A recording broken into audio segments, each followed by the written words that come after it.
Hetepu, Namaste. This is Kasank Ma Keparu here with another broadcast. Today I want to talk to you about the global hip hop conspiracy. I actually was trying to do this video earlier, but I got emotional, so I said, let me just let my person calm down and reflect, because I wanted to talk a little bit about this because I made a broadcast previously on hip hop and just my perspective on it. And I want to kind of revisit some of that material because I've been thinking a lot about this subject matter, and it pains me to see that so many are just falling for this. And what do I mean by the global hip hop conspiracy? Well, we are told that hip hop rap is an expression of the people. It came out of the South Bronx, and it was a voice for those who had no voice, and Public Enemy and Fight the Power and all of that stuff. But what I want to say to you is this. And this is very important to understand. And I'm going to just backtrack just for a quick second and talk about the Library of Alexandria, because when that burnt down, that began the process by the global elite to hoard knowledge and hoard information and basically retard the progress of civilization. So now we're at least 1,000 years behind. And that library contains so many scrolls of mathematics, astronomy, all kinds of things, engineering, to where we today still don't understand how these great wonders like the pyramids were built.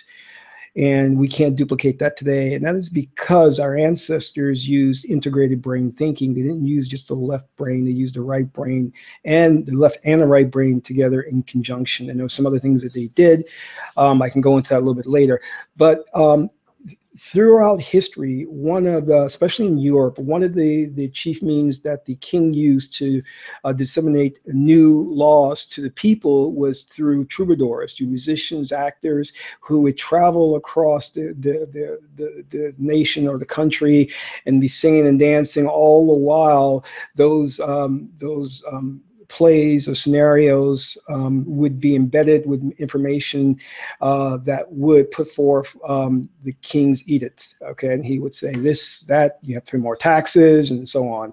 So today, the same thing goes true, because if you look at the music industry, I could go into a lot of things about how satanic it is, what goes on behind the scenes, but you have to understand that the words, the beats, all get you to buy the music.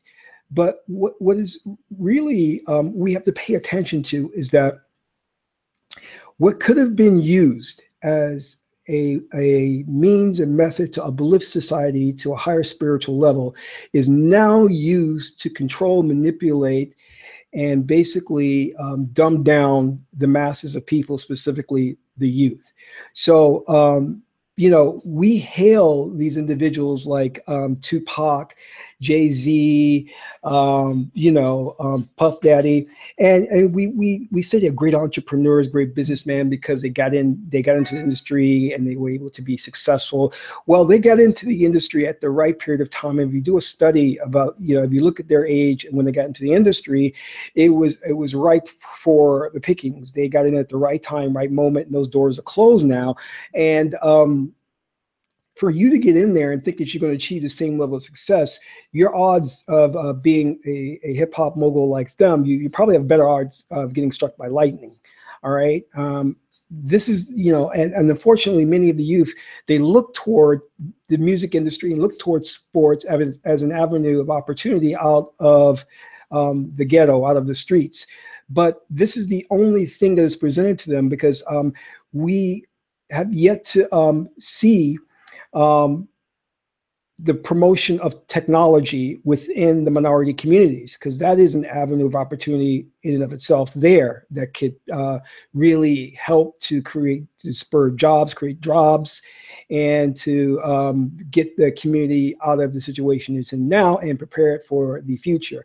However, so let me go back to this. So if we believe for a second that hip hop and rap was something that was organic, that was created from the streets, from these youth, and we're fooling ourselves, because what it really is part of the global elite's plan to, for one, to create a culture. Because you see, the CIA and think tank organizations like Tavistock are known for looking 10 to 20 years ahead and planning out what they wanted society to look like, what they want society to read, what they want society to listen to in terms of music, or what type of movies they want. So, and they know that to do this, they have to create a culture, but more importantly, if they can get that culture to be adopted by the youth, then they have a means to infiltrate the youth, the minds of the youth, and control them. So the basic way you do that is create some type of homogenous culture to where they all adapt. And then you see today that what we have is, instead of us saying that African Americans are part of the culture that we have, or our culture is African culture, a derivative of Africa. No, we're saying that hip hop culture is Black culture, is African American culture. And that is so much a perversion of the truth. But that is the way the global elite can control the minority population. Now, when we look at these guys and they're idolized, and we shouldn't have these idols and be worshiping them like Tupac, Jay-Z, and Puff Daddy, or P. Diddy, whatever he wants to be called, or Snoop Diggity Dog, who goes around just high and going on, get these paid to do these personal appearances, and just a waste of a person. They get all this money, and what we do is we hail them, we praise them. But the individuals who are making progress, the intellectuals, such as like your Byron Allens, we call them coons and corny. Well, let me tell you something. Jay-Z is a drug dealer, all right, and he has sold drugs to people in his community. We don't know what type of damage he has done, and yet just because he decides to now work for the big corporate entities, on plugging music that basically dumbs down the masses and controls them, that we think that he's, oh, you know, he's brilliant, you know, he made a way for himself, he's an entrepreneur.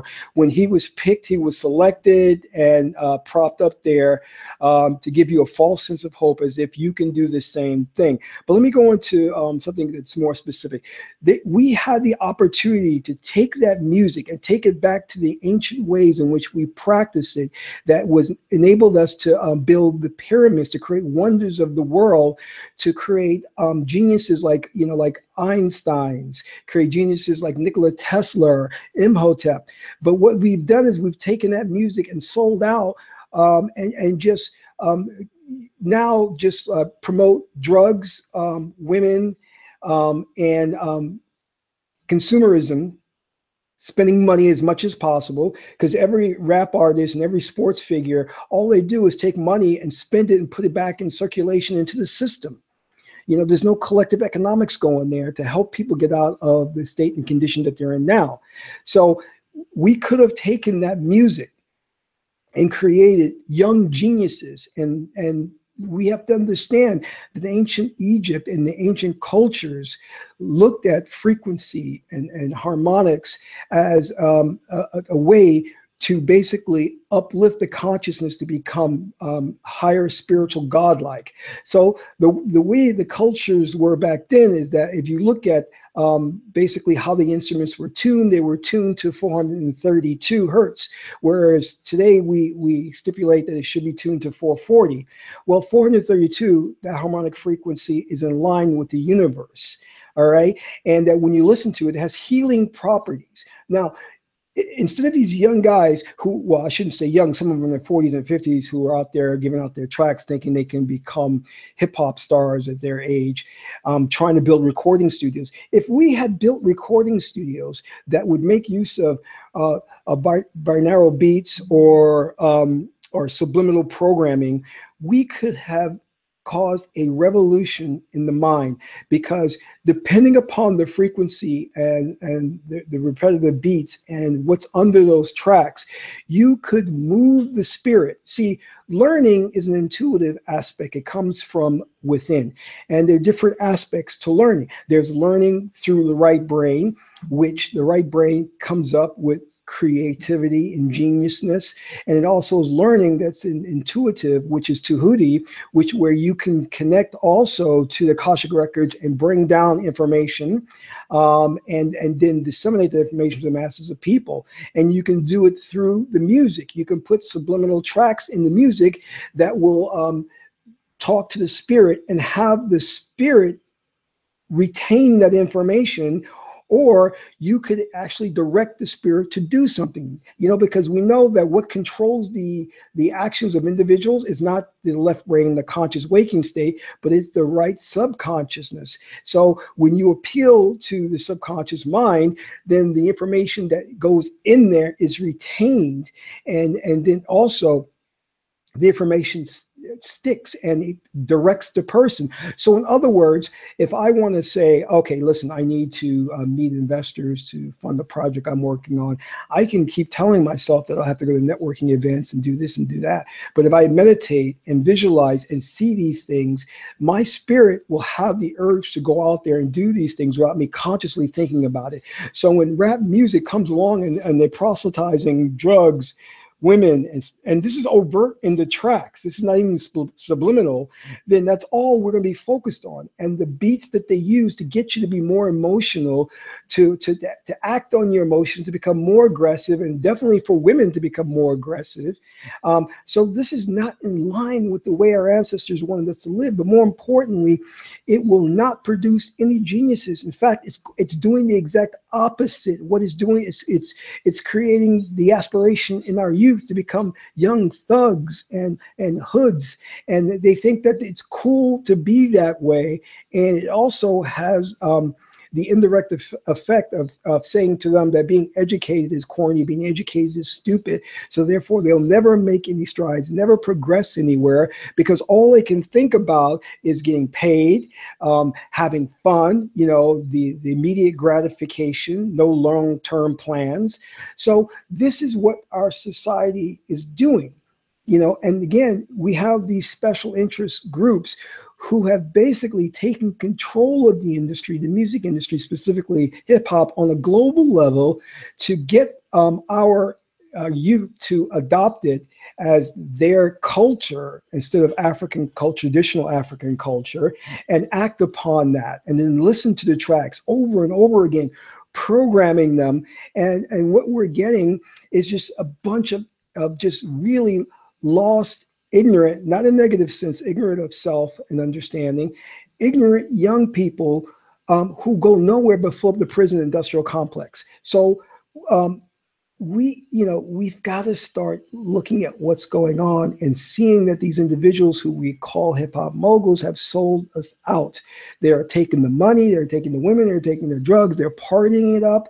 And in return, they're producing these tracks which do nothing but retard the mentality of the youth. When we had people like Mozart, those individuals came about because the music was 432 hertz.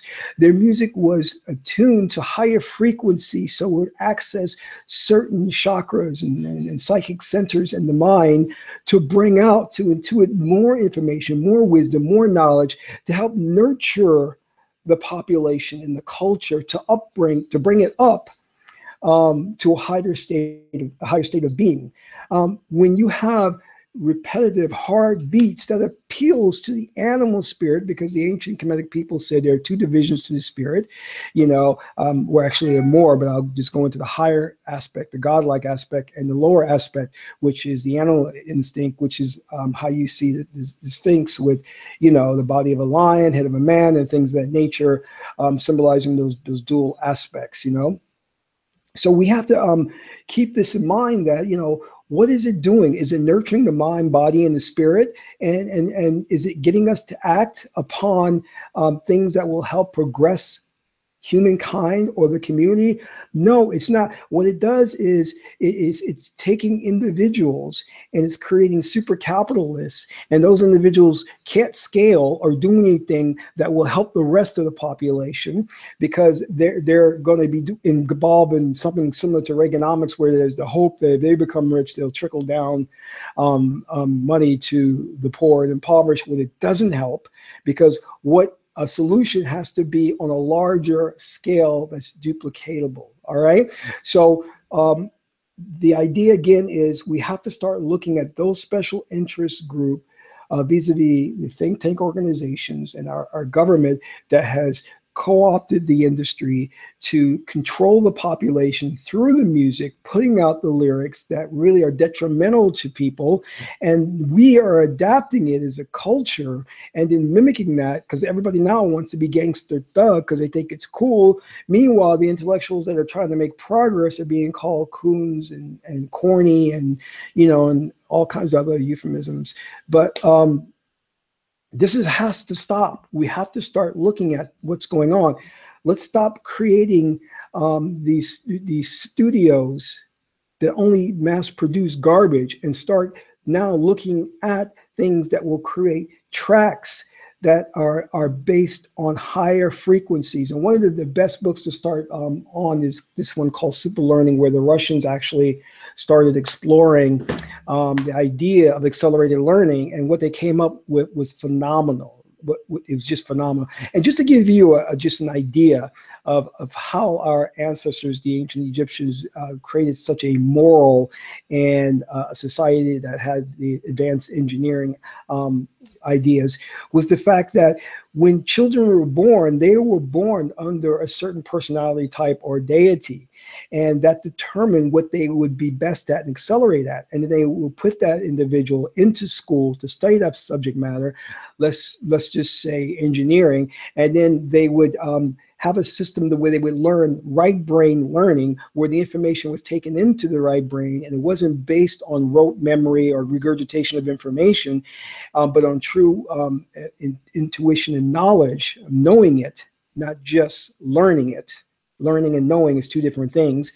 And then when those individuals passed on, they knew that these individuals would be reincarnated, and they would seek these individuals out in their new reincarnated bodies as babies, and they would say this person was an engineer in the past life. He or she then will continue in that field and advance the field even more, because now instead of let's say, for example, an 80-year lifespan, you know, that lifespan now was doubled.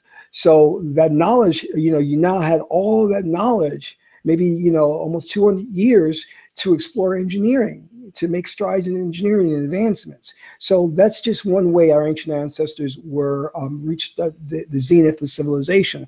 So we need to start looking back at that and saying, what do our children, what do they excel at based on, we can look at their astrological signs and have them get into that type of study. Now, astrological signs are nothing more than personality types. That's all they are. But we you know, there's so much negative propaganda against that. People automatically think, oh, it's predicting this, predicting that. But, you know, that's nothing. That's not what it's about. So we need to start looking at the very music that we are having our kids listen to and that we're listening to is doing nothing for us but to retard our progress and to make us act in an animalistic, aggressive way and not tune into higher wisdom and higher knowledge.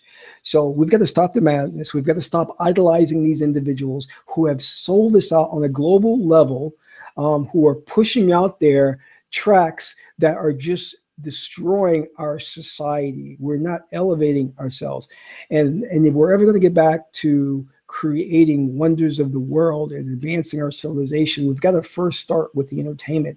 We've got to stop with the watching of the sports. We've got to stop listening to this corrupt music. We've got to stop watching these TV programs, which, you know, I've done a whole program where I talked about how every program has the same storyline, where we are polarized in either good or bad. You know, and I said the most successful stories should be about a villain who is doing what he or she does, but has no choice. That makes the villain more complex. And then we don't automatically start thinking in that polarized type way as either something is good or it's bad, because that has created so many problems in the world, because we as a culture have not learned to accept duality. We only understand contradiction. We only understand conflict, and that's embedded in the stories and the movies. Every movie we see is about that, and that's a form of programming, you know, to get you to accept that concept that this person can oppose you, when in reality, if you are a consciousness, there's only one consciousness, then you cannot oppose yourself, because the person you're talking to is another aspect of who you are. You know what I mean? So we've got to get it back to a whole different understanding of life, And through entertainment, like our ancestors did, when they would send the troubadours out to disseminate the information across the gnomes or the land, we've got to do the same thing. We've got to now take that information and disseminate our information, our powerful information on upliftment of the spirit. And there's so much work to do in terms of how the spirit reacts to certain harmonic frequencies. Each frequency has a special aspect that it deals with. There's some frequencies that deal with healing, other frequencies deals with super learning, other frequencies deal with, attention deficit disorders, another frequency specific to certain diseases, that can help cure those diseases. But we're not getting into that. We're steering away from that and just creating beats, tracks that go over and over again and that make no sense. Our ancestors will be looking at us and just shaking their heads. This is ridiculous how primitive we have become, that we're so enamored with childish beats. That, as if that's really doing something. All it's doing is exciting the animal spirit to get you to be emotional, to get you to act without thinking first, to buy things that you don't need, So let's get back on track. Let's go back and rebuild civilization, and let's start with our entertainment, and that's the way to go. So that's all I have for now. I can go in a lot more on this and talk about, a lot. But if you like this broadcast, hit the like button, subscribe to my channel, and this is Kasakma Keparu, and that's all for now.